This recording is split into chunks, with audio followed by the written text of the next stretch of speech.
Vamos a orar para dar comienzo a la clase de hoy. Queremos aprovechar al máximo cada minuto, este tiempo que tenemos de estudio. Hoy nos toca en la clase número 37 de este estudio de la epístola del apóstol Pablo a los Efesios. Así que vamos a orar. Padre, gracias por este tiempo que tú nos permites compartir. Señor, gracias porque podemos pasar este tiempo a los pies de tu palabra, Señor, para ser enseñados por ti, enseñados por tu palabra, Señor, enseñados por tu espíritu a través de la palabra. Señor, no queremos quedarnos meramente en la cáscara de la letra, sino que queremos, Señor, recibir, Señor, espíritu y vida, extraer espíritu y vida de tu palabra, Señor. Padre, que en cada versículo, en cada, Señor, frase, sea tu espíritu, Señor, hablando a nuestro espíritu. Que la palabra viviente se haga vida en nosotros, Señor. Eso es lo que queremos, crecer en tu vida, que Cristo crezca en nosotros hasta ser formado en nosotros. Señor, y que todos estos consejos prácticos que vemos acá en la epístola a los Efesios, Señor, sean una realidad en nosotros por causa de estar llenos y saturados de ti. Señor, consagramos este tiempo a ti. Nos consagramos a nosotros mismos a ti. Abrimos nuestro espíritu y nuestro corazón de par en par para ser impartidos por ti. En el nombre poderoso de Jesús. Amén. Amén. Muy bien. Muy bien. Vamos a ir entonces a la clase número 37, titulada Obedeced en el Señor a vuestros padres. Obedeced en el Señor a vuestros padres. Esta frase tomada del versículo 1 del capítulo 6, porque hoy vamos a comenzar a ver Efesios capítulo 6. Es el último capítulo de Efesios. Estamos ya en las últimas clases de este estudio, así que vamos a entrar de lleno. Vamos a arrancar en Efesios capítulo 6, verso 1 al 9. Dice: Hijos, obedeced en el Señor a vuestros padres, porque esto es justo. Honra a tu padre y a tu madre, que es el primer mandamiento con promesa, para que te vaya bien y seas de larga vida sobre la tierra. Y vosotros, padres, no provoquéis a ira a vuestros hijos, sino criadlos en disciplina y amonestación del Señor. Siervos, obedeced a vuestros amos terrenales con temor y temblor, con sencillez de vuestro corazón, como a Cristo, no sirviendo al ojo como los que quieren agradar a los hombres, sino como siervos de Cristo, de corazón haciendo la voluntad de Dios, sirviendo de buena voluntad como al Señor y no a los hombres, sabiendo que el bien que cada uno hiciere, ese recibirá del Señor, sea siervo o sea libre. Y vosotros, amos, haced con ellos lo mismo, dejando las amenazas, sabiendo que el Señor de ellos y vuestro está en los cielos y que para Él no hay acepción de personas. Entonces, hoy vamos a comenzar a ver el capítulo 6 de Efesios. Comienza con esta sección muy práctica que habla de asuntos domésticos, la relación de padres e hijos, la relación de esclavos y amos, y vamos a extraer varias enseñanzas de acá. Queremos ser impartidos, ministrados por el Consejo Apostólico respecto a estos asuntos. Y la clase pasada terminamos de ver el capítulo 5, donde terminamos diciendo que el deseo de Dios es obtener una iglesia gloriosa. Para los que vieron la última clase se recuerdan, una iglesia gloriosa. Vimos que la única meta de Dios en esta era es al final haber producido la iglesia gloriosa. Y esa iglesia gloriosa es la novia. Va a llegar a ser la novia que Cristo se va a presentar a sí mismo. Así como Eva le fue presentada a Adán, la iglesia le será presentada a Cristo como una iglesia gloriosa. Y lo más maravilloso es que Él se la presentará a sí mismo una iglesia gloriosa, sin mancha ni arruga. Ese es el único deseo de Dios en esta era. Esa es la iglesia que Dios busca conseguir. Entonces tenemos que tener esto en mente porque todo el libro de Efesios trata acerca de la iglesia. A grandes rasgos, la gran temática de Efesios es la iglesia. Dijimos que, por ejemplo, en Colosenses podemos ver revelado a Cristo. Obviamente habla de muchas cosas, pero principalmente Cristo, la preeminencia de Cristo. Y en Efesios vemos a la iglesia, vemos diferentes aspectos de la iglesia en cada uno de los capítulos, de los 6 capítulos, porque Efesios, su propósito es revelarnos a la iglesia. Entonces allí tú ves el propósito eterno de Dios. Tú ves la esencia de la economía de Dios, que es Cristo y la iglesia. Entonces Efesios es muy importante, y a través de cada una de las exhortaciones que Pablo hace respecto a diferentes asuntos, Pablo nos llevó a través de la vida cristiana práctica, nos llevó a través del matrimonio, ahora nos va a hablar de los hijos, de la crianza, nos va a hablar de temas de esclavos y amos, que podemos extrapolarlo hoy a la relación laboral.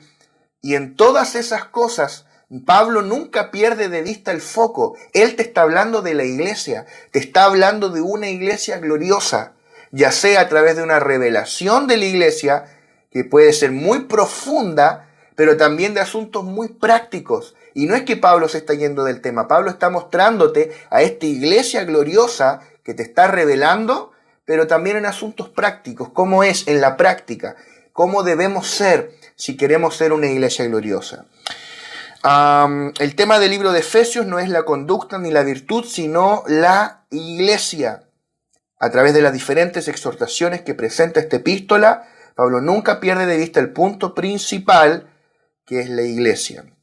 Entonces, a través de la revelación misma de lo que es la iglesia y también a través de asuntos prácticos, Pablo nos está revelando a la iglesia. Por ejemplo, en el capítulo 5 vimos que Pablo presenta a la iglesia como la novia de Cristo. Tú tienes que leer, acá hay un aspecto de la iglesia siendo revelado, la iglesia como la novia, que Cristo al final de esta era se presentará a sí mismo, sin mancha ni arruga ni cosa semejante, pero al mismo tiempo Pablo nos está hablando de nuestro propio matrimonio, nos da consejos respecto a nuestro propio matrimonio. Y ambas cosas no están divorciadas, hablan de lo mismo. La iglesia gloriosa es expresada tanto en su esencia como en la vivencia práctica, doméstica, el diario vivir. El capítulo 4 nos mostraba a la iglesia como el nuevo hombre, pero al mismo tiempo nos da consejos prácticos para nuestro vivir en Cristo. Vimos muchos consejos que están allí. Y en Efesios 6, Pablo va a continuar hablando asuntos prácticos, por ejemplo, asuntos familiares, padres e hijos, ya lo leímos y ahora lo vamos a desglosar, asuntos domésticos como los amos y los esclavos, y luego va a terminar hablando de la iglesia como el guerrero. Si tú has leído alguna vez allí la armadura de Dios, está hablando de la iglesia como un guerrero que batalla junto con Cristo. Mira qué tremendo, ya vamos a llegar allí.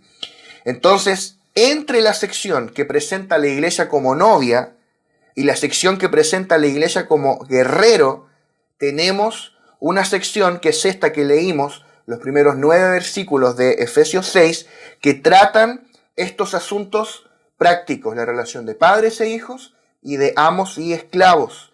Si pasamos por alto este pasaje de la palabra, no podremos ser ni una novia apropiada ni un guerrero apropiado. Por eso que los asuntos que vamos a ver hoy son sumamente importantes.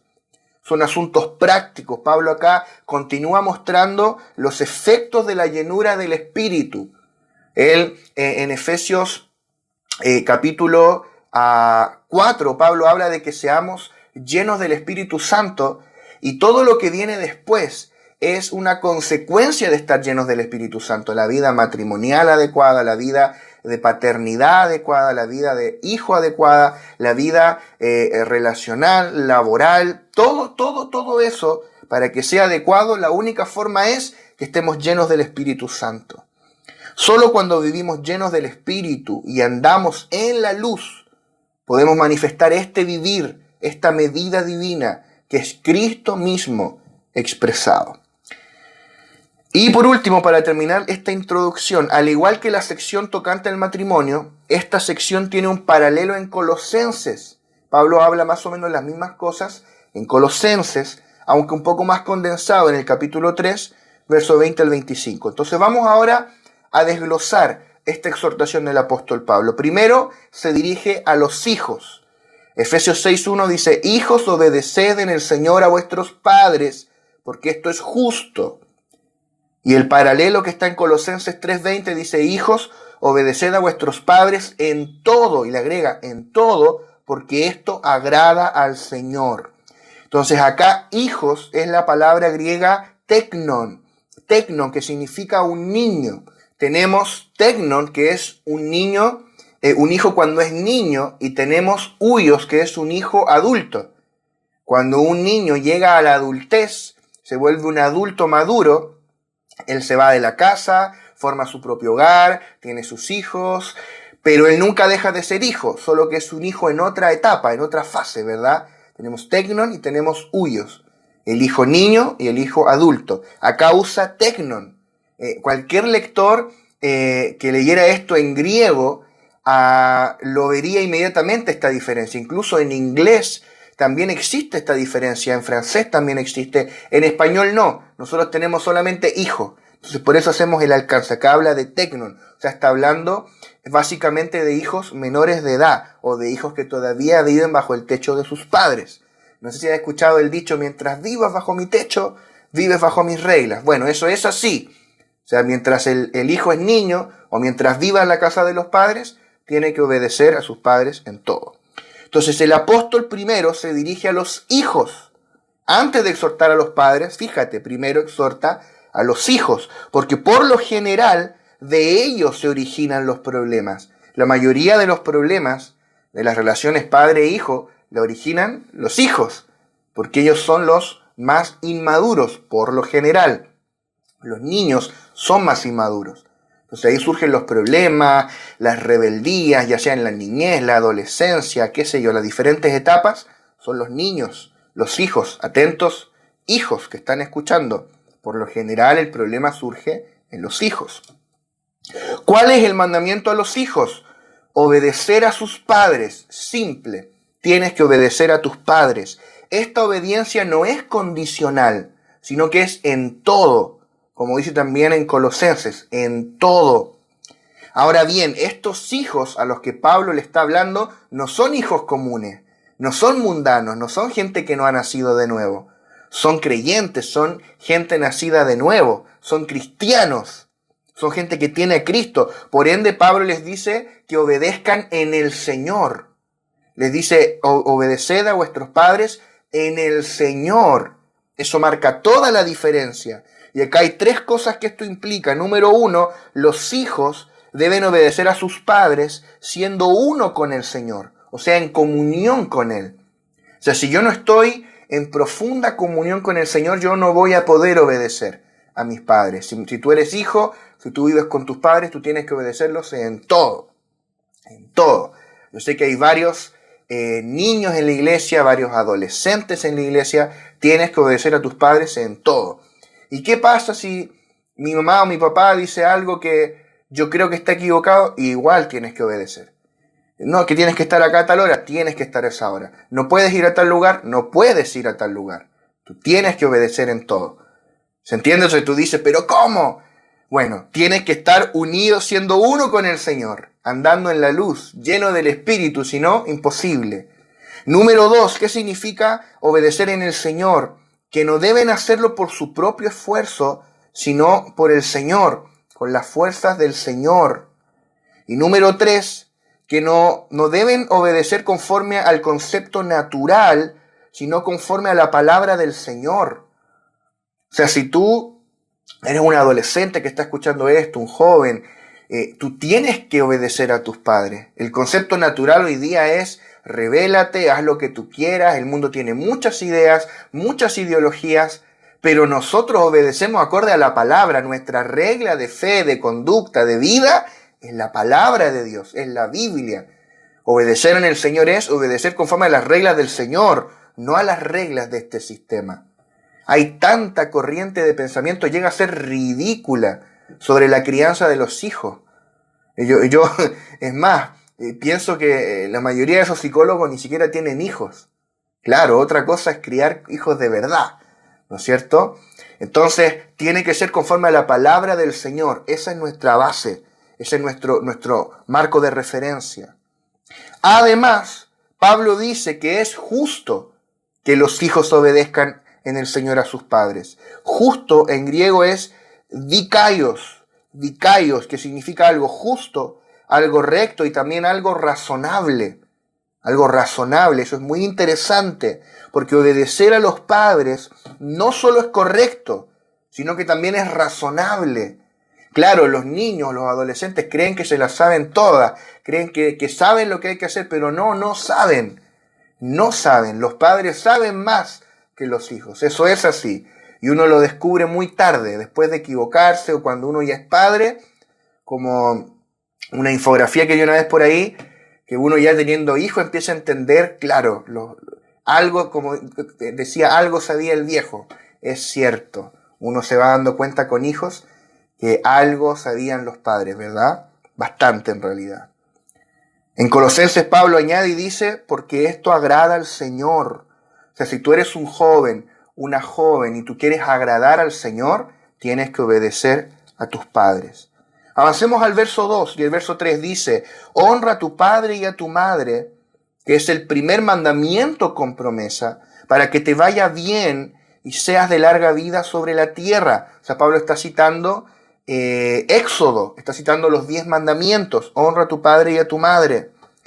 Pablo aquí expresa un mandamiento mayor que el anterior. O sea, antes te decía, obedece a tus padres, ahora te dice, honra a tus padres, honra a tu padre y a tu madre. Sin duda, la honra trasciende y engloba la obediencia. O sea, obedecer está dentro de honrar. O sea, honrar es mucho más grande, trasciende mucho más, implica muchas más cosas. Obedecer es una acción, mientras que honrar es una actitud. O sea, tú puedes obedecer a tus padres sin honrarlos. Obedecer por fuera, pero por dentro, tener un corazón rebelde. Una actitud no de honra. Un hijo necesita aprender a obedecer a sus padres y también tiene que aprender a honrarlos. No es lo mismo. La honra tiene que ver con una actitud. Por otro lado, podríamos decir que la obediencia es temporal, pero la honra es para toda la vida. ¿A qué me refiero con temporal? A que la obediencia en todo de los niños está relacionada con su edad y a vivir bajo el mismo techo. O sea, un hijo de 40 años, un hijo de 50, de 60 o de la edad que sea, pero un hijo adulto ya no tiene que hacerle caso en todo a los padres. No sé, un hijo de 40 que le dicen ponte gorro, ponte bufanda, no salgas sin chaleco. Ya, el hijo a esa edad va a hacer lo que quiere. O sea, el hijo adulto llega a la casa a la hora que quiere, a su casa por supuesto, no a la de los padres, la suya. Llega a la hora que quiere, va a donde quiere, ¿verdad? Obviamente va a estar siempre el consejo, pero ya no es un asunto mandatorio. O sea, esa obediencia en todo tiene que ver por la edad, menor de edad, o vivir bajo el techo de los padres. Si no te gusta obedecer a tus padres, ándate, búscate un trabajo, trabaja, arrienda algo. Pero la honra es de por vida, la honra es eterna. La honra debe durar toda la vida. O sea, tú te vas de la casa de tus padres y en muchas cosas tú ya no estás obligado a obedecer a tus padres. Si es que tú eres sabio, vas a escuchar el consejo, pero ya no es un mandato, ya no es un mandamiento que tengas que obedecer. Pero la honra es para toda la vida. O sea, todos los que somos hijos, que ya salimos de casa, formamos nuestro propio hogar, todavía tenemos que honrar a nuestro padre y a nuestra madre de por vida. La honra es eterna. Y lo maravilloso es que este es el primer mandamiento con promesa. En Éxodo 20:12 vemos, dice, honra a tu padre y a tu madre para que tus días se alarguen en la tierra que Jehová tu Dios te da. O sea, si tú honras a tus padres, te va a ir bien. Te irá bien. Esto se refiere al ser prósperos en bendiciones materiales y a vivir en paz. O sea, hay gente que no prospera porque están deshonrando a sus padres. Interesante. Hay gente que Dios no le da las bendiciones materiales que están esperando, no viven en paz, no pueden crecer en su empleo, no pueden crecer en su profesión porque no han sabido honrar a sus padres. Además, no solamente serás próspero, serás longevo sobre la tierra. Vas a vivir muchos, muchos años. Me llama mucho la atención que todos los hombres que he oído alguna vez enseñar sobre esto fueron muy longevos. Una vez escuché a Billy Graham hablar de este versículo. Murió, si no me equivoco, a los 99 años. Imagínate. Tremendo. Yo la otra vez escuchaba el testimonio de nuestro hermano Mario, de acá de la congregación, que él contaba cómo en su infancia su padre no fue el padre que ellos necesitaban. Y había toda una herida ahí en su corazón. Y obviamente él lo cuenta de forma tremenda, yo estoy resumiéndolo. Pero cómo Dios lo llevó, siendo un adulto, a perdonar a su padre, a buscarlo y a honrarlo. Y nuestro Mario contaba cómo a raíz de eso Dios lo ha bendecido. Porque la palabra funciona. La palabra de Dios funciona. La palabra de Dios es verdad. Honra a tu padre y a tu madre para que tus días se alarguen en la tierra que Jehová tu Dios te da. Mira lo que comenta Witness Lee respecto a este pasaje. Dice, si deseamos gozar de larga vida sobre la tierra, necesitamos honrar a nuestros padres. Aquellos que no honran a sus padres cometen un suicidio gradual. Mira este concepto, suicidio gradual. Es decir, acortan su vida en la tierra. Si usted desea prolongar sus días sobre la tierra, aprenda a obedecer y a honrar a sus padres. Según la Biblia, esta es la única condición para ser de larga vida. Witness Lee murió a una avanzada edad. Avanzada edad. No tengo el número por acá, pero sobre los 80, sobre los 90 años, si no me equivoco. O sea, esto funciona.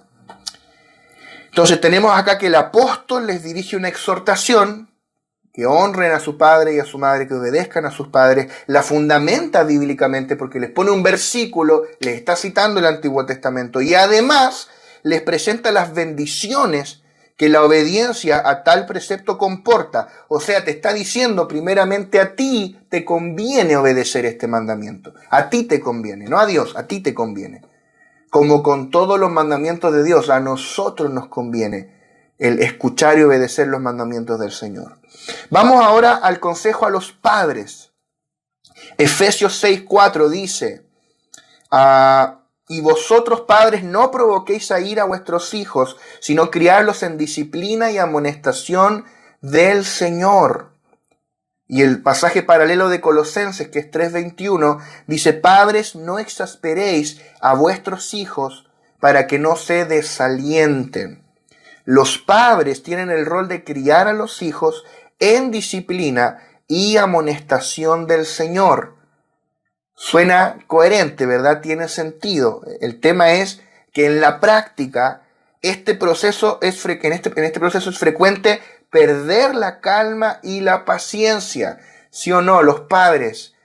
Yo tengo una hija de 1 año y 3 meses y perdemos la paciencia, perdemos la calma. Y ella no sé a qué edad aprendió a desobedecer, pero tú le dices que no y ella mira, se ríe y va y hace lo que tú le dijiste. O sea, ella sabe que no lo tiene que hacer, pero lo hace igual, ¿verdad?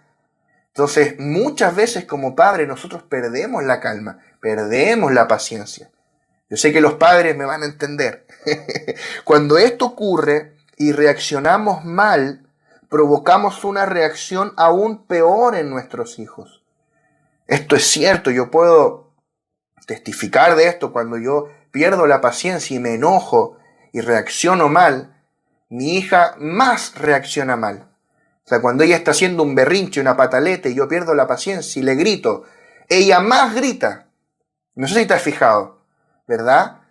Y nos cuesta, si la paternidad no es fácil, no es fácil criar. Entonces ahí está. Entonces cuando nosotros reaccionamos mal, provocamos una reacción aún peor en nuestros hijos.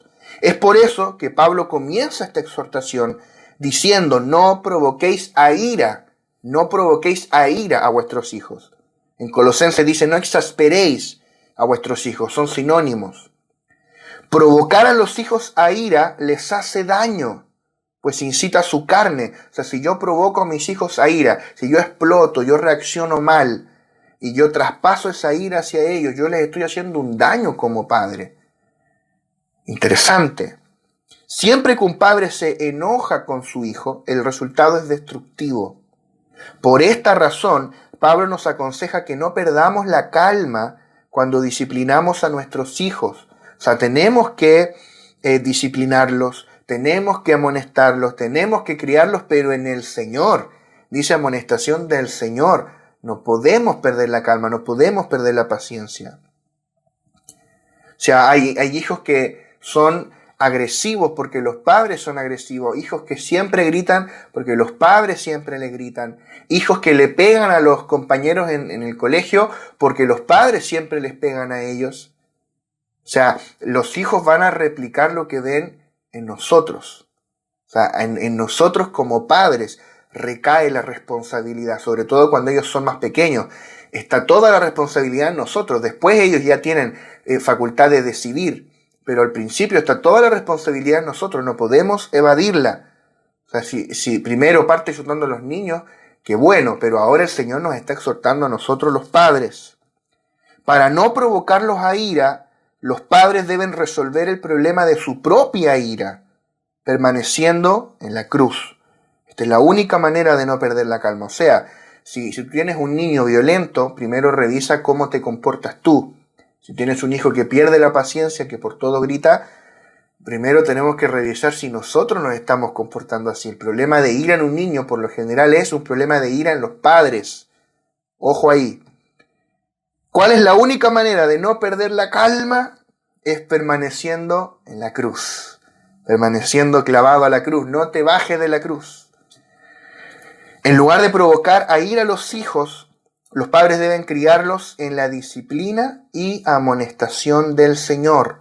Criarlos en la disciplina y amonestación del Señor. Vamos a ver esa frase, la vamos a analizar. Primero dice que debemos criar. O sea, la primera responsabilidad tuya con tus hijos es criarlos. Mira, esto para muchos puede parecer obvio, pero no lo es. Sobre todo en la era en que vivimos, que ya ha perdido en muchos el afecto natural, dice Pablo. En los postreros tiempos los hombres serán peligrosos, perderán el afecto natural. Hay padres que abandonan a sus hijos, padres que maltratan a sus hijos, padres que no se preocupan de sus hijos. O sea, tal vez para algunos esta es la primera vez que oyen cuál es su rol como padre. Alguien dijo una vez, bueno, nadie nos enseñó a ser padre. Espera, Dios sí, en su palabra sí está una enseñanza respecto a cómo debemos ser padres. Al menos los márgenes generales, y luego para el detalle tenemos la enseñanza interior de la unción, el espíritu de vida que nos está enseñando. Entonces, criar en griego es ektrefo. Ektrefo significa nutrir o sustentar. Criar a los hijos significa educarlos, mantenerlos y alimentarlos. O sea, tu responsabilidad como padre y como madre es educar a tus hijos.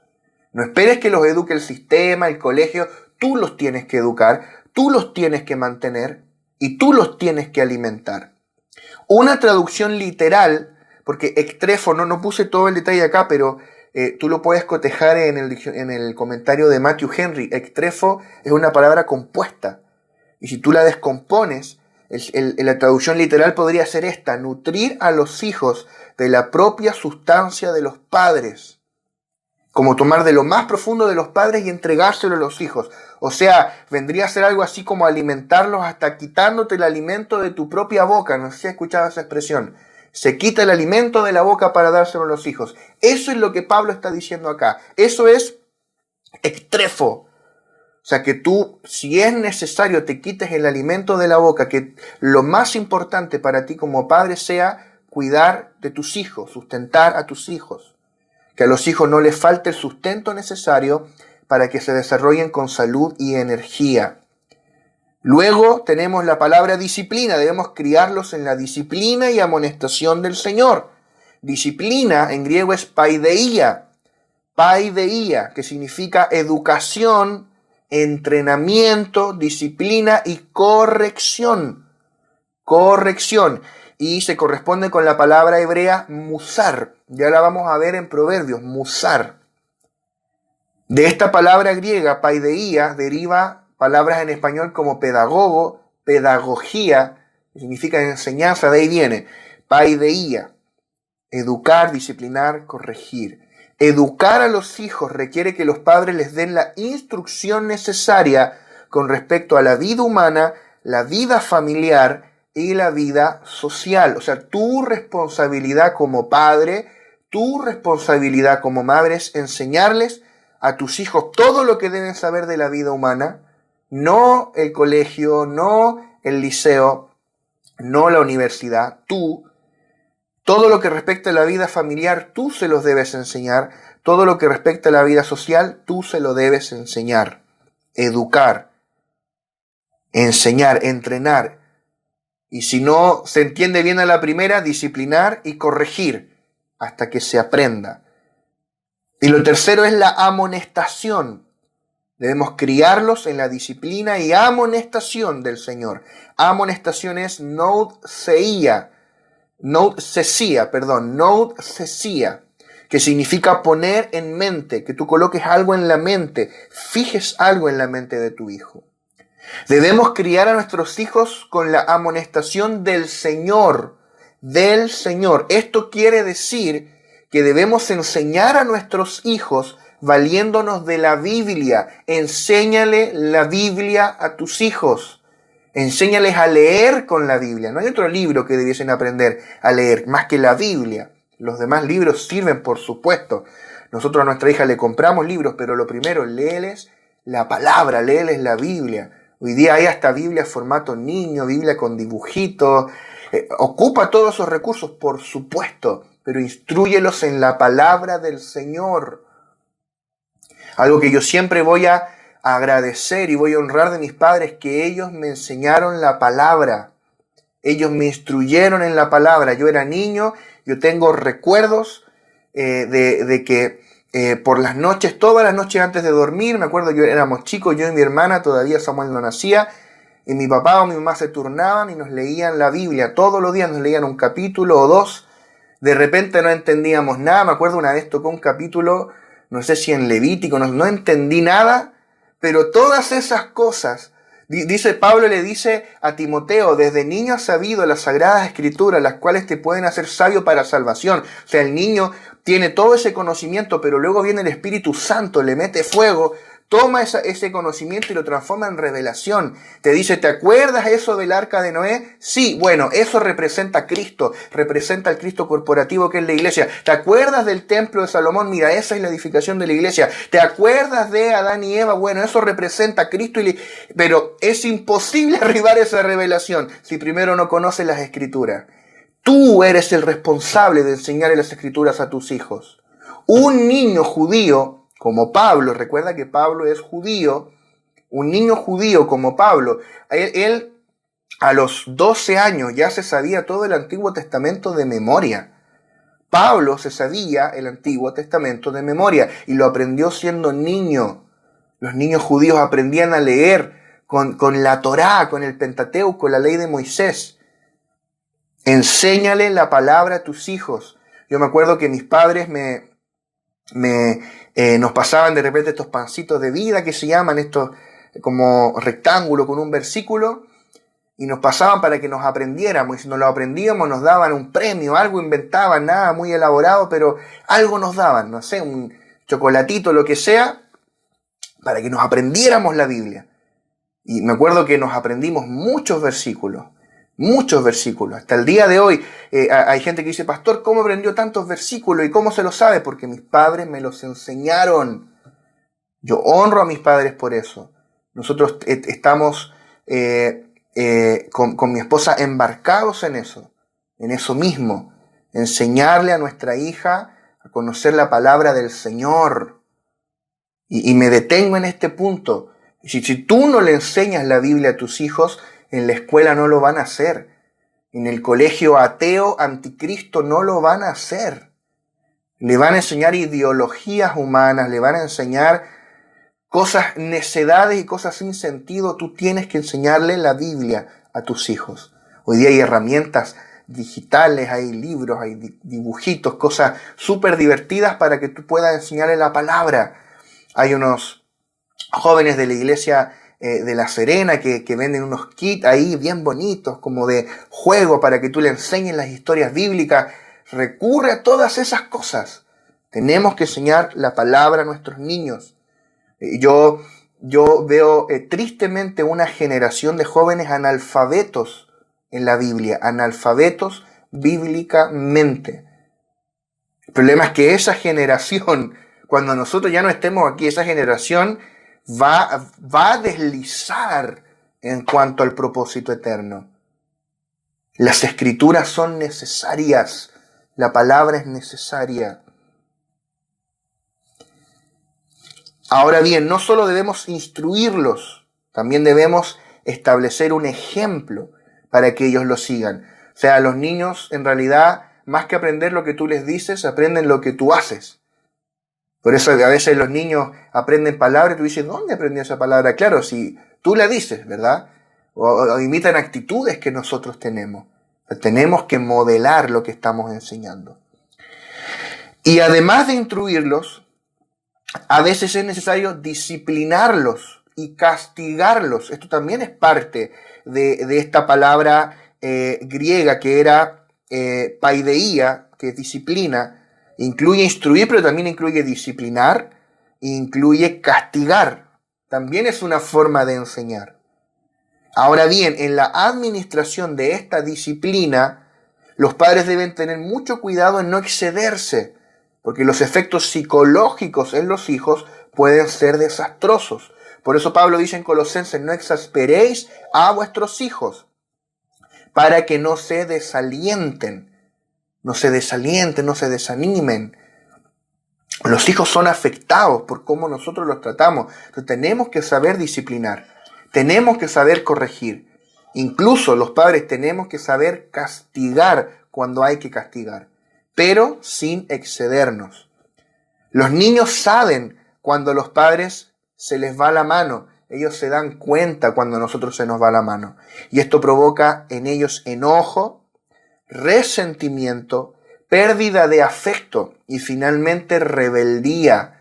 Hay niños que son rebeldes porque fueron maltratados, porque fueron golpeados, porque fueron castigados de forma indebida, desmedidamente, desproporcionadamente.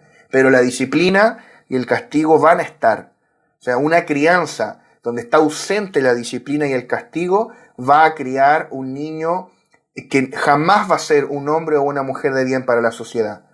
Hay líneas psicológicas hoy día que dicen, no disciplines a tu hijo, no lo castigues. De nuevo, gente que no tiene hijos diciéndote cómo tú tienes que criar. Los niños hay que disciplinarlos, hay que corregirlos para poder formarlos. Pero no se nos puede pasar la mano. Los niños se dan cuenta. Los niños se dan cuenta cuando nosotros se nos fue, perdimos la paciencia, dijimos, gritamos más de la cuenta, dijimos algo que no teníamos que decir, ellos se dan cuenta. Quiero que vayamos a Proverbios capítulo 1, verso 8. Proverbios 1:8 dice, oye, hijo mío, la instrucción de tu padre y no desprecies la dirección de tu madre.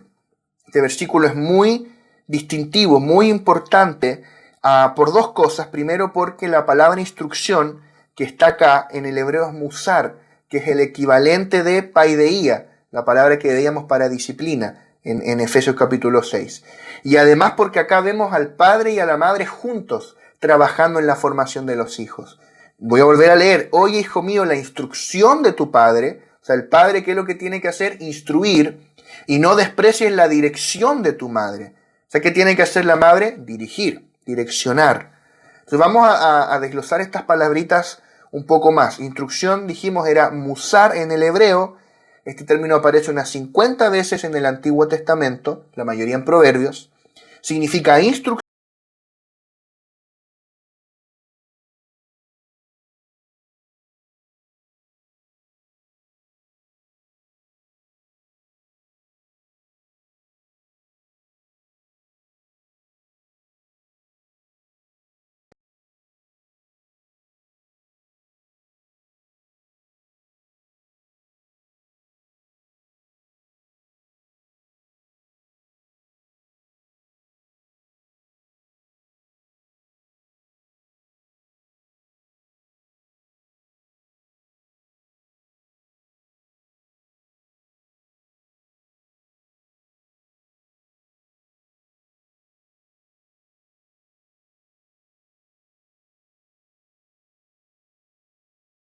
Torá es una de las palabras más importantes del Antiguo Testamento, que se refiere a la ley de Dios dada a través de Moisés.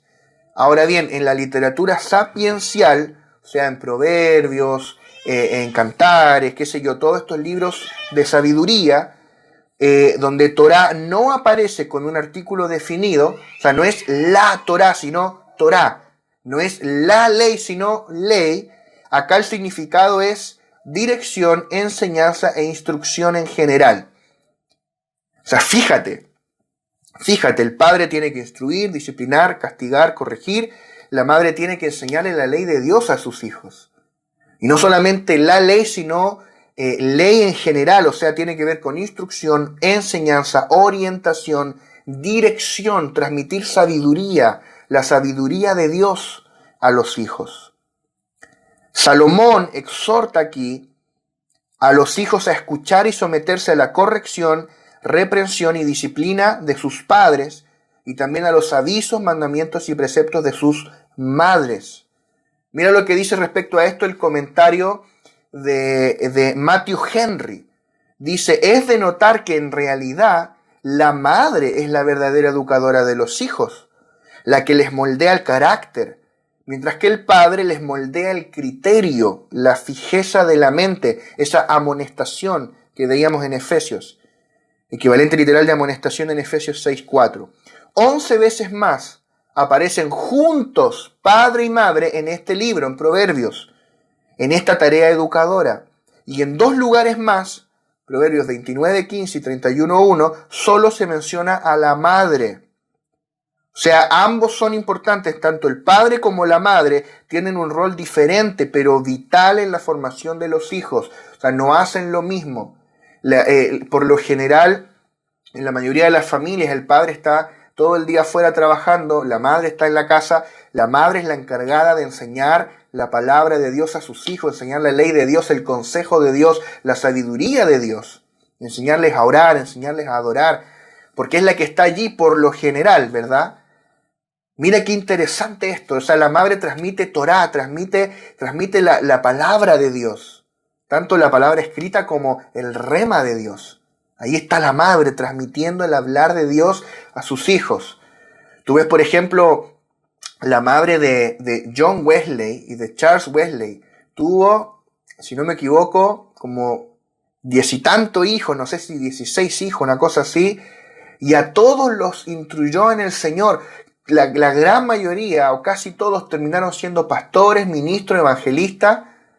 O sea, si tú tienes un John Wesley, que fue un verdadero apóstol, John Wesley no sería John Wesley sin su madre. No tengo acá el nombre, me parece que es Susana Wesley. Si alguien está allí, viéndolo puede cotejar.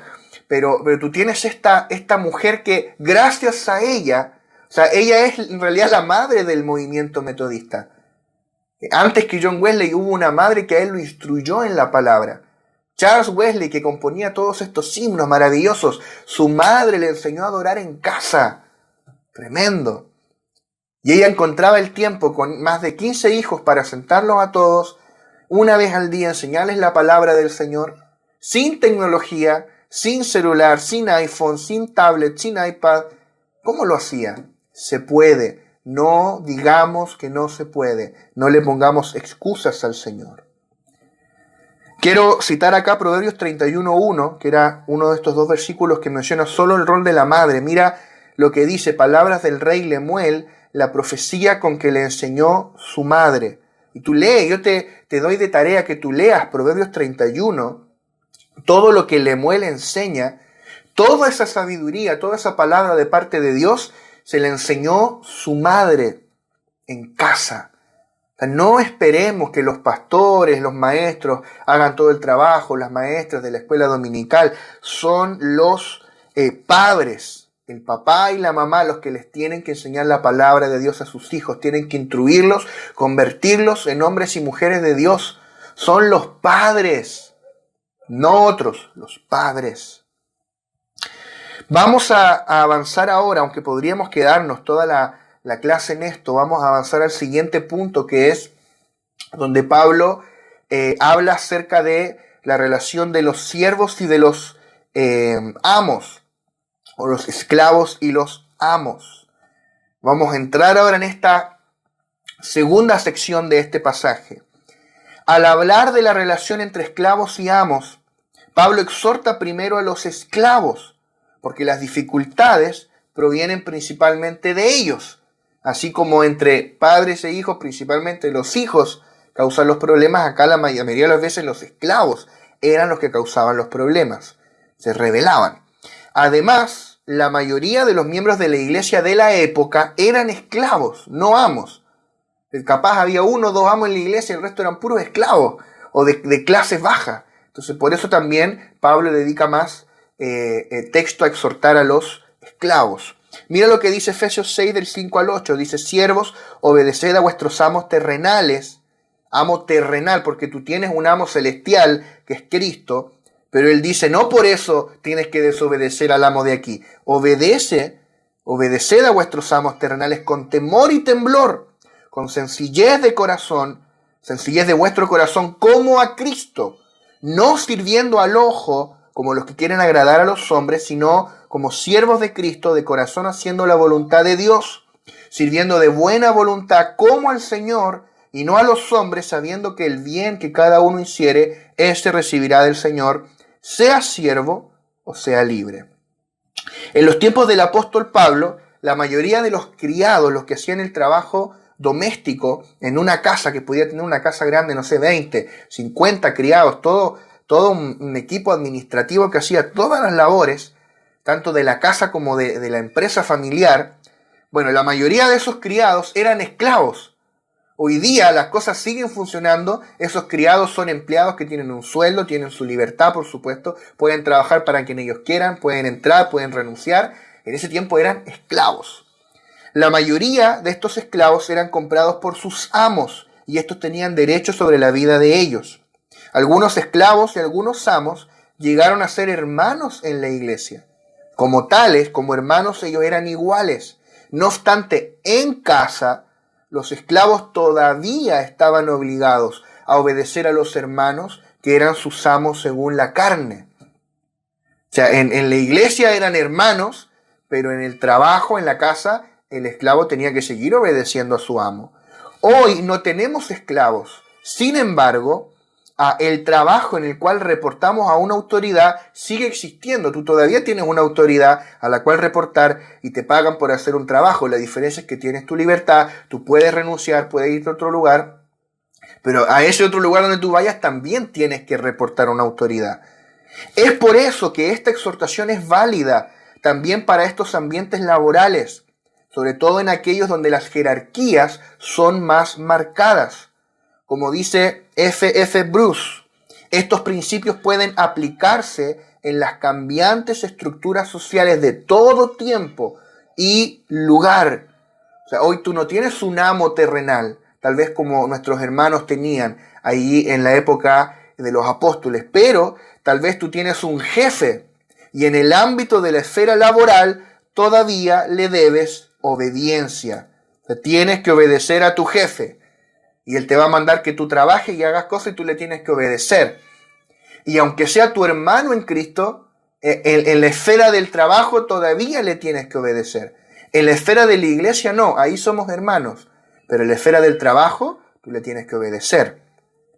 Ese es el principio que queremos extraer, que queremos rescatar de acá. Tú ya no tienes un amo, ¿verdad? Pero tú sí tienes un jefe. Tienes a alguien que te manda, alguien a quien tú le tienes que obedecer.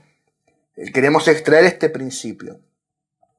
Entonces, lo primero que se le demanda a los esclavos es obediencia. Siervos, obedeced a vuestros amos, terrenales con temor y temblor, con sencillez de vuestro corazón, como a Cristo.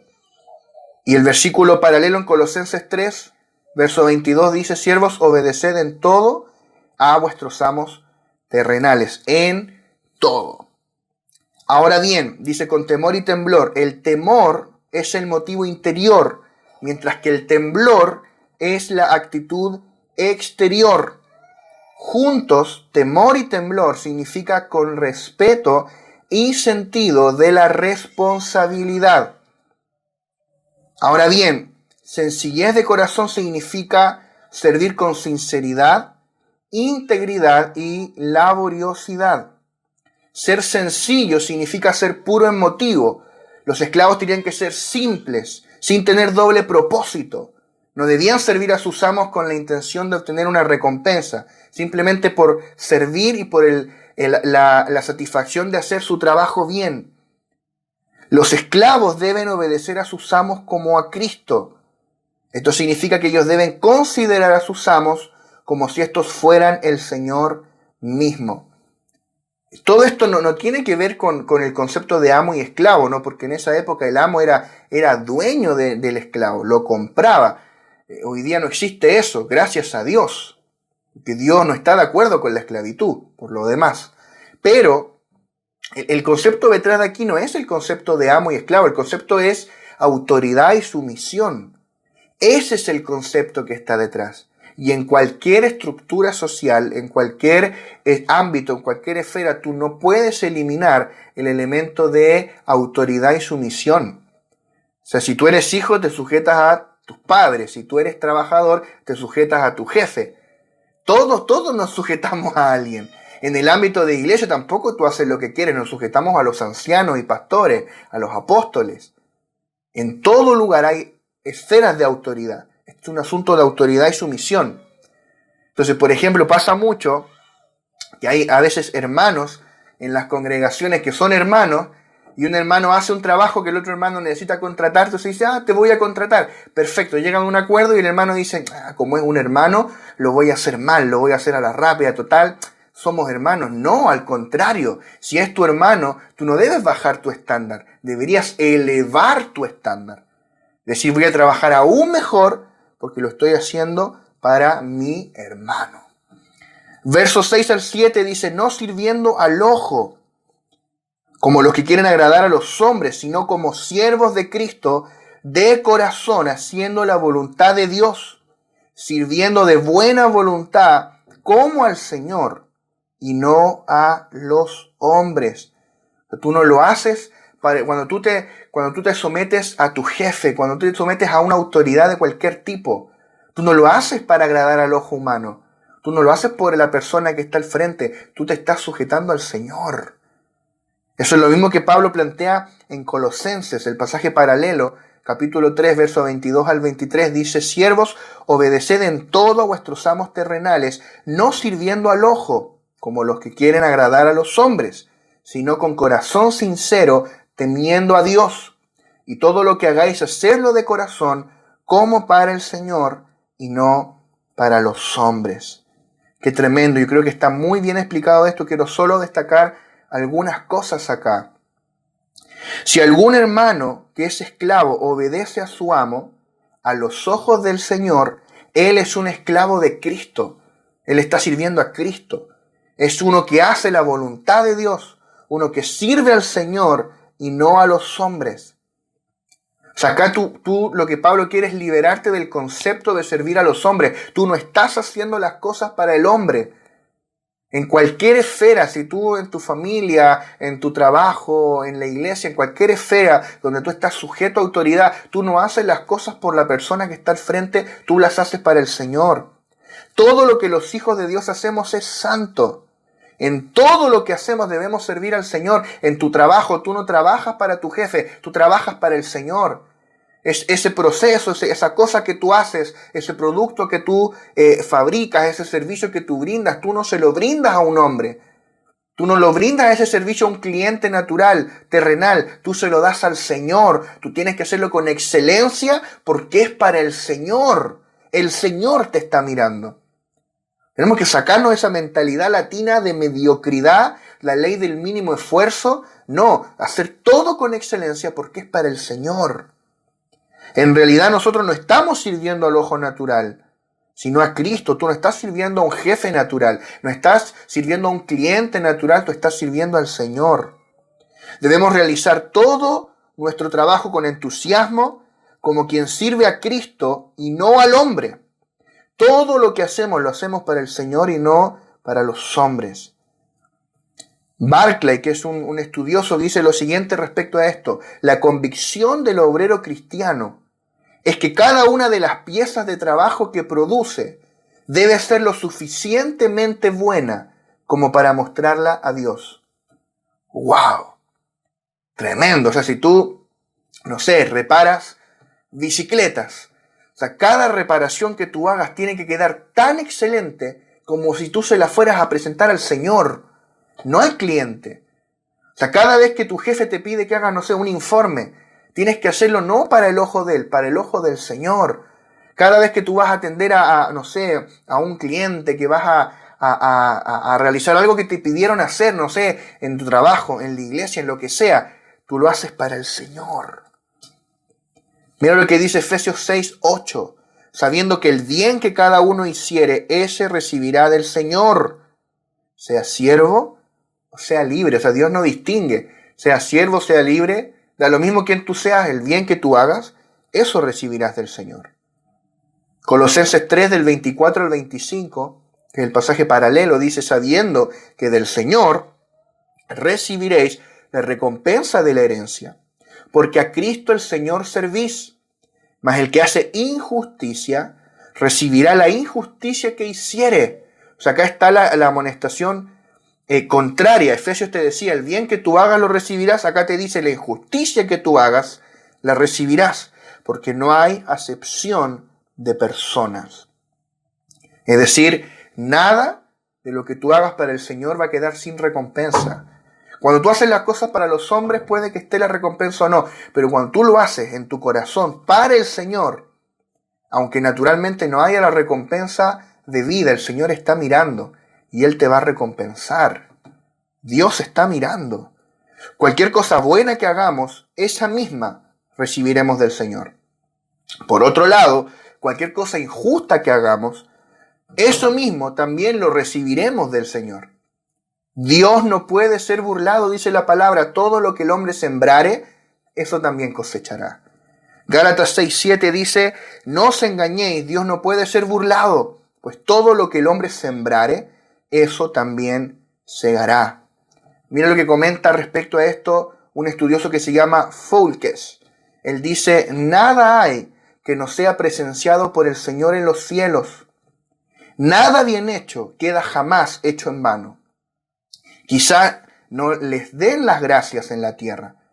Uno puede cosechar únicamente críticas y malentendidos, pero puede saber que hay una recompensa segura por el servicio fiel. O sea, tal vez aquí tú vas a hacer tu trabajo y tu jefe nunca te lo va a agradecer, todos te van a criticar, tal vez tu negocio con tus clientes, pero el Señor está mirando. Tal vez otros negocios hacen las cosas de cierta manera, a la mala, mediocre, no buena, en total, nadie se da cuenta, nadie nota la diferencia. Dios lo ve. Dios ve lo que pasa detrás de una cocina, Dios ve lo que pasa quizás detrás de un mostrador. Dios ve todas las cosas. Cuando tú tal vez falseas un producto, Dios lo ve, aunque el hombre no lo vea. Y lo que hagamos, sea bueno o sea malo, eso recibiremos también nosotros como recompensa. Ahora bien, veamos la exhortación a los amos. Efesios 6:9 dice: y vosotros, amos, haced con ellos lo mismo, dejando las amenazas, sabiendo que el Señor de ellos y vuestro está en los cielos, y que para Él no hay acepción de personas. Y el pasaje paralelo en Colosenses 4:1 dice: amos, haced lo que es justo y recto con vuestros siervos, sabiendo que también vosotros tenéis un amo en los cielos. Los amos, quienes tenían el derecho sobre las vidas de sus esclavos, tenían que dejar las amenazas, dice Pablo, porque el Señor, que está en los cielos, es el verdadero amo, tanto de ellos como de los esclavos. Conforme a la carne, algunos son esclavos y otros son amos. En esa época, hoy día no hay esclavos, pero conforme a la carne, uno es jefe, el otro le toca hacer caso. Uno le toca mandar, el otro tiene que obedecer, pero ante el Señor no hay distinción. Dado que los amos usualmente llevaban un látigo, literalmente un látigo para castigar, esa era la amenaza. Apúrate, trabaja, porque si no, aquí tengo el látigo. Esta exhortación era muy práctica. Córtala con las amenazas. O sea, hoy día sería, no sé, Te voy a echar, te voy a echar, te voy a echar, no sé. Qué sé yo. Nada de amenazas. Si bien hoy en día no existe esta relación de amo y esclavo, quienes ejercen algún tipo de autoridad deben tomar esta exhortación en cualquier ámbito que tú ejerzas autoridad o liderazgo. Los que ejercen liderazgo, jefatura sobre otros, deben dejar las amenazas y liderar sabiendo que Dios no hace diferencia alguna entre las personas. Ahora bien, mientras que en Efesios la exhortación se centra en el aspecto negativo, que es dejar las amenazas, en Colosenses la exhortación se centra en el aspecto positivo, que es hacer lo justo y recto para con la gente que tú lideras, para la gente que te rinde cuentas, que hace lo que tú mandas. Es hacer lo justo y recto. Sé justo, sé recto. No necesita que te lo busque en el griego. Sé justo y sé recto. Sé considerado. Eso es lo que el Señor está mandando. Entonces, por un lado, a los siervos, a los que obedecen, el Señor les pide fidelidad. Y a los amos, a los que mandan, el Señor les pide consideración. O sea, uno tiene que ser fiel y obedecer en todo, y el otro dice, oye, relaja la mano, sé considerado, acuérdate que tú también tienes un amo, que es el Señor. Entonces lo que Pablo pide acá es que haya un equilibrio entre ambas cosas. Ahora bien, para ir cerrando la idea del día de hoy, quiero que podamos leer Colosenses capítulo 3, verso 10 al 11 y también el verso 25, que ya lo hemos leído. Dice, y revestido del nuevo, el cual conforme a la imagen del que lo creó, se va renovando hasta el conocimiento pleno, donde no hay griego ni judío, circuncisión ni incircuncisión, bárbaro ni escita, siervo ni libre, sino que Cristo es el todo y en todos. Mas el que hace injusticia recibirá la injusticia que hiciere, porque no hay acepción de personas. Para Dios, amados hermanos, no hay acepción de personas. Acepción aquí es en griego prosopolepsia. Esta palabra bien larga, acepción de personas, significa parcialidad, significa favoritismo. Dios no tiene favoritismos, Dios no tiene parcialidad, Dios no es corrupto, Dios no tiene preferencia por uno o por otro, ya sea por su situación económica. Dios no favorece más a los ricos, tampoco Dios favorece más a los pobres. Dios no tiene favoritismo, Dios no tiene preferencia. Dios no favorece más a los populares, Dios no favorece más a los desconocidos, Dios no favorece más a nadie por su posición y situación. Dios ve el corazón, punto. Dios no hace acepción de personas. En el nuevo hombre, según Colosenses 3:11, en la economía de Dios, en el nuevo hombre no hay esclavo ni libre. En este nuevo hombre corporativo que es Cristo y la iglesia no existe tal cosa como esclavo y libre. No hay diferencia.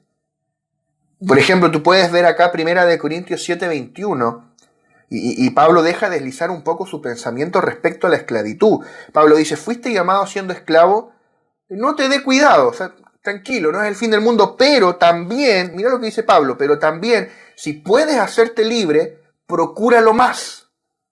Procúralo más. Ellos podían de alguna forma comprar su libertad. Si tenían esa opción, procúralo, hazlo. Porque es mejor ser libre. O sea, Pablo no avalaba la esclavitud. Pablo no estaba de acuerdo con la esclavitud. Porque tú podrías leer esto y decir, oye, Pablo está hablando de los esclavos, sométanse a los amos, o sea, Pablo avala la esclavitud. No, Pablo no avala la esclavitud. Ahora bien, puede surgir la siguiente pregunta. Y con esto vamos a terminar. Y si Pablo te está diciendo, en el nuevo hombre no hay esclavo ni libre, si Pablo está en contra de la esclavitud, ¿por qué no la abolió? ¿Por qué no impulsó un movimiento social para abolir la esclavitud? En el Imperio Romano había millones de esclavos y un porcentaje alto de las iglesias gentiles eran esclavos o de las clases bajas. La gran mayoría de los miembros de las iglesias eran esclavos o de la clase baja. Si Pablo hubiese iniciado un movimiento social contra la esclavitud, la iglesia corría el riesgo de ser confundida con cualquiera de las otras revueltas de esclavos que ocurrieron tanto en Judea como en Roma y ser totalmente exterminada.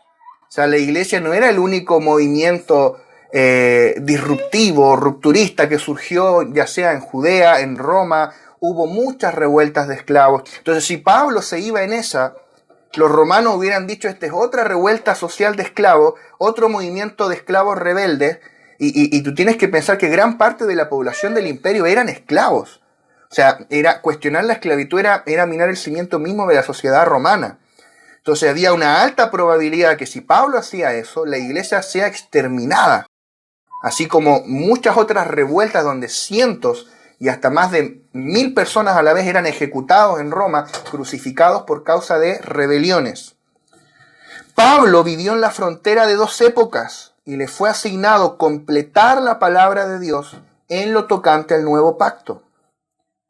Si Pablo hubiese dedicado su vida a un movimiento social, lo cual no le fue asignado hacer, no habría podido completar su propia asignación. O sea, reformar una sociedad como la romana le habría tomado una vida y más de una vida. Pablo tenía que escribir el Nuevo Testamento, no era lo que le había sido asignado a hacer. Sin embargo, debemos decir, fue precisamente el mensaje cristiano, muchas veces por boca del mismo Pablo, de cosas que Pablo dijo, el que terminó por leudar la sociedad occidental y abolir la esclavitud. Tú tienes que recordar que los primeros en abolir la esclavitud fueron los puritanos ingleses, o sea, protestantes, cristianos protestantes evangélicos. Fueron los primeros en abolir la esclavitud, gracias al mensaje, a la cosmovisión bíblica, precisamente a través de hombres como Pablo. Entonces eso es lo que quería acotar un poco respecto a este tema de la esclavitud. Ahora, para cerrar la idea, con relación a todas estas exhortaciones, tanto el tema de padres e hijos, esclavos y amos, o sea, el ámbito familiar, el ámbito laboral, todo lo que tiene que ver con las distintas esferas de lo doméstico, del día a día, Pablo hace la siguiente observación. Por causa de la vida de iglesia, debemos llevar una vida humana apropiada en esta era. Esta es una lección de suma importancia que todos debemos aprender.